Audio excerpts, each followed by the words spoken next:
కానీ కొంతమంది వాళ్ళ వ్యక్తిగత ప్రయోజనాల కోసం తుపాకీ పట్టుకోవడానికి ఉద్యమంలోకి వస్తుంటారనే వార్త ఉంది. అది కరెక్ట్? అంతే, వ్యక్తిగత ప్రయోజనం అనటం కన్నా ఒక హీరోయిజం అనుకునే వాళ్ళు వచ్చారు ఉంటారు. మేము కూడా తుపాకీ పట్టుకొని మేము కూడా యుద్ధం చేద్దాం, మేము కూడా హీరో అనిపించుకుందామని దాంట్లో వచ్చే వాళ్ళు కూడా ఉంటారు. కానీ అది వెళ్ళిన తర్వాత వచ్చిన తర్వాత ఏమవుతుంది, అది అక్కడ హీరోయిజం కనపడదు. అది టీమ్గా చేయాల్సింది, ఇండివిజువల్గా ఉండదు, వాళ్ళు కోరుకున్నట్టుగా ఉండదు. అందుకని వాళ్ళు ఏం చేస్తారు, ఎప్పుడు అలాంటి ప్రోగ్రామ్ ట్రై చేస్తుంటారు, అది అమలు జరగదు. దాంతో బయటకు వస్తుంది. దాంట్లో ఏం చేస్తారు, ఏది మనం చెప్పింది చేయరు, వాళ్ళు చెప్పింది మనం చేయాలి, ఎంతకాలం చేస్తాం ఇట్లా. ఒక తర్వాత వచ్చే వాళ్ళకి ఏంటి, బేసిక్ విషయం ఏంటంటే ప్రతి వాళ్ళకి ఒక సెల్ఫ్ ఉంటుందండి. ఏంటి ఆ సెల్ఫ్, నేను గొప్పవాడిగా, బలవంతుడిగా, అన్నీ తెలిసినవాడిగా, మేధావిగా కనిపించాలనే కోరిక ఉంటుంది, అది పోదు. ఆ సెల్ఫ్ అనేది ఎప్పుడైతే వస్తుందో ఇక వాళ్ళు ఎక్కడ పోయినా కూడా ఆ సెల్ఫ్ కోసం ప్రయత్నిస్తారు.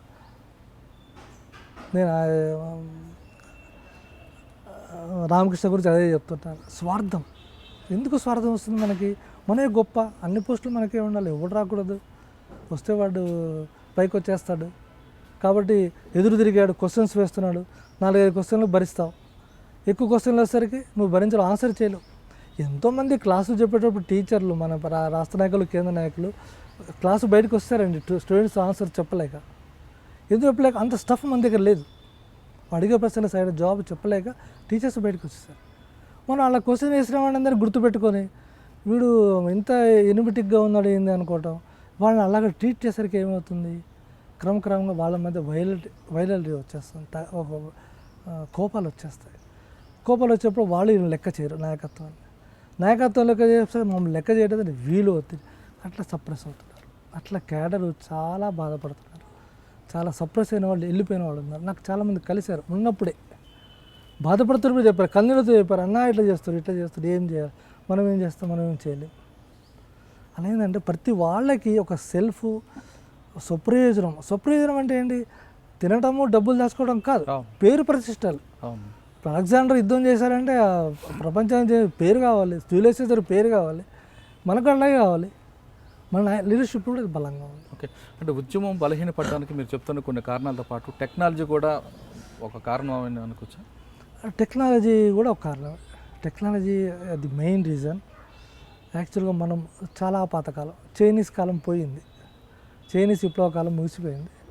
వాళ్ళకి ఆ రోజుల్లో ఎర్ర సైన్యం ఎంత ఉంది, ఈ సైన్యం ఎంత ఉంది తెలుసుకోవడానికి చాలా కష్టపడేవాళ్ళు. 10 లక్షల సైన్యం ఉందా, 5 లక్షల సైన్యం ఉందా అంటే వేగులను పంపి వేగులు తిరిగి అది కలెక్ట్ చేయడానికి 2-3 నెలలు పట్టేది. ఇప్పుడైంది క్షణాల్లో నీ సైన్యం అంతా నా సైన్యం అంతా తెలిసిపోతున్నది. అంటే దాని తగ్గట్టుగా మనం ఎదగలేదు. ఎదగాలంటే ఏం చేయాలి, ఎఫర్ట్ పెట్టాలి.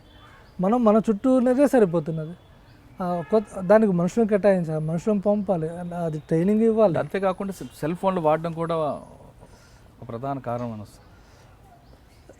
సెల్ ఫోను వాడటము అవసరం కొద్దీ వాడచ్చు, కానీ అది ఏమవుతుంది, శత్రు సమాచారం వెళ్ళిపోతున్నది. అంటే విచ్చలవిడిగా వాడుతున్నారు. ముందు జాగ్రత్తలతో బాగానే వాడతారు, కొద్ది రోజులు అయ్యేసరికి దాంతో ఫోటో తీయటం, దాంతో వీడియోలు తీయటం. ఇప్పుడు మా ఫోటోలు ఉన్నాయి, మా 91లో దిగిన ఫోటో మాది పోలీసుల దగ్గర ఉంది, మన తర్వాత వేరే ఫోటో లేదు మాది. మేము ఎవరికి ఫోటో దిగటానికి అనుమతించలేదు, మేము దిగలేదు. మళ్ళీ ఇప్పుడు దిగిన ఫోటోలు మేము మళ్ళీ ఇప్పుడు 2018 మేము ఫోటోలు దిగినాం. అట్లా స్ట్రిక్ట్గా ఉండరు. ఒక లీడర్కి ఒక ఫోన్ వచ్చిందంటే ఫోటోలు తీయటం, వీడియోలు తీయటం, అక్కడ ప్రోగ్రామ్ తీయటం, ఒక యాంబుష్ చేయటం. ఎందుకు యాంబుష్ మనం ఎందుకు కాపీ చేయాలి, అవసరం నీ టెక్నికల్ అవసరం ఉంటే చేసుకో, దాచుకో. పబ్లిక్ ఎందుకు అది యూట్యూబ్లో ఎందుకు పెట్టకూడదు అలా. అందుకే ఏంటంటే అది కాంక్ష, పేరు పరిస్థితులు రావాలనే కాంక్ష, ఇది దారి తప్పి ఈ సెల్ ఫోన్లోంచి చాలా నష్టాలు జరిగినాయి, ఇక జరుగుతాయి కూడా. ఓకే, సరే పార్టీ విషయం పక్కన పెడితే మీరు కొంతకాలం సిటీలో కూడా హాస్పిటల్లో ట్రీట్మెంట్ తీసుకోవడం సీక్రెట్గా, అసలు ఆ ఎపిసోడ్ ఏంటి సార్? నాకు యాక్చువల్గా ఏంటంటే మెడ మీద ఒక కంతు ఏర్పడింది. నేను ఫారెస్ట్ నుంచి వచ్చేటప్పుడు జారిపడి వెనక ఒక లిఫోమా అని ఒక గడ్డ పెరుగుతూ వచ్చింది మెడ పైన. అది చూసినప్పుడు ఏమందంటే మెదడుకి వెన్నుపూసకి సంబంధం ఉంది కాబట్టి అప్పుడు ఆపరేషన్ అవసరం లేదు, కొద్ది కాలం ఆగమన్నారు. అలా 8 సంవత్సరాలు ఆగాను. అది క్రికెట్ బాల్ అంత అయింది. అది ఇక నా పడుకోవడం కష్టమైంది. లెఫ్ట్కే పడుకోవాలి, రైట్ పడుకోలేను, వెళ్ళేకలో పడుకోలేను. ఇంకా ఆ టైంలో ఆపరేషన్ చేయించాలి అంటే మనకు అంత డబ్బులు లేవు మా దగ్గర. ఈ కార్పొరేట్ హాస్పిటల్ పోయేంత, ఏదైనా గవర్నమెంట్ హాస్పిటల్లో చేయించుకోవాలి. ఆ గవర్నమెంట్ హాస్పిటల్ మీద నాకు నమ్మకం ఉంది, ఎందుకంటే ఒక పేషెంట్ చూసారంటే 10 మంది డాక్టర్లు చూస్తారు, ప్రైవేట్ అయితే ఒకళ్ళు ఇద్దరే చూస్తారు. కానీ నాకు ఏ ఆపరేషన్ ఏదైనా నేను ప్రిఫర్ గవర్నమెంట్ హాస్పిటల్లో పెడతాను. అందుకని నేను గవర్నమెంట్ హాస్పిటల్ తిరిగి మామూలు పేషెంట్ లాగే పోయినా, వాళ్ళు చూసిర్రు. ఇన్ పేషెంట్ చేయవరకే ఇబ్బంది, ఇన్ పేషెంట్ చేరిన తర్వాత ఇక మన రాజులుగా చూస్తారు వాళ్ళు. ముందు కష్టం, ముందు పెద్ద లైన్లు ఉంటాయి, అవన్నీ తట్టుకోవాలి, ముందు పరిస్థితిగా తట్టుకోవాలి. ఇన్ పేషెంట్ నువ్వు జాయిన్ అయిన తర్వాత మాత్రం ఒక పీజీ స్టూడెంట్ ఉంటాడు, ఒక హౌస్ సర్జన్ ఉంటాడు, ఒక professor, assistant professor, associate professor, ఎంతమంది డాక్టర్లు. అట్లా నా ఆపరేషన్కి 60 మెంబర్స్ వచ్చారు, అబౌవ్ 60 చూడటానికి. ఇది ఎట్లాంటి ఆపరేషన్ చేస్తారు మీరు ఎవరో వాళ్ళకి తెలియదు, వాళ్ళకి నేను లెక్చరర్గా తెలుసు అంతవరకు. For more videos, subscribe to iDream.